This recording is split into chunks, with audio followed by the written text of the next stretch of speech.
Hey buddies, first of all நான் உங்கள்கிட்ட sorry கேட்டுக்கிறேன். இந்த சாரி எதுக்குன்னா, ஊட்டி சீரிஸ் முடிஞ்சு ரொம்ப நாள் கழிச்சு வீடியோ போடுறேன்.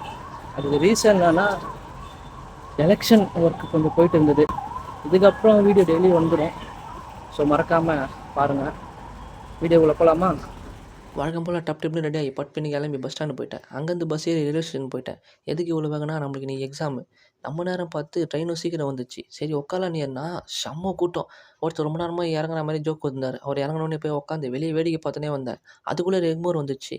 சரி அங்கேருந்து இறங்கி எஸ்கலேட்டரில் ஏறி இறங்கினா நம்ம வடக்கு நண்பர் உட்காந்துருந்தாங்க. அவங்களுக்கு ஒரு ஹாய் காமிச்சிட்டு படன்னு படியில் இறங்கி வெளியே போனால் பஸ்ஸு வந்துச்சு. எப்பயுமே இந்த பஸ்ஸு ஊரை சுற்றி தான் போவோம். இன்றைக்கி 10 சீக்கிரம் வந்துச்சு. இவ்வளோ நேரம் எங்கே தான் போகிறோம் நீங்களும் நினச்சின்னு இருப்பீங்க. நான் காலேஜ் தான் போயின்ட்டுருக்கேன். இந்த சிலையை பார்த்து நிறைய பேர் கண்டுபிடிச்சிருப்பீங்க எந்த காலேஜ் இருந்தாலும் நானே சொல்கிறேன். பிரசிடென்சி காலேஜ் தான். நம்ம உள்ளே போயிட்டு பரன்னு ஹால் நம்பர் கேட்டு அதை சார் நம்ம ரூமில் தேடினோன்னு தான் ஒரு நிம்மதி. அதுக்கப்புறம் அங்கேருந்து விறுவிறுன்னு கேண்டீனுக்கு போயிட்டு எனர்ஜிக்கு ஒரு காஃபியும் ஒரு பிஸ்கெட்டும்.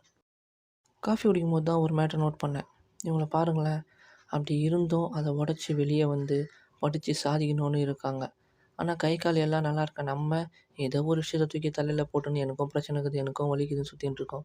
இவங்களை கம்பேர் பண்ணும்போது அதெல்லாம் ஒன்றுமே இல்லை. சும்மா ஏதோ சாக்கு போக்கு சொல்லி நம்மளும் சுற்றின்னு இருக்கோம்.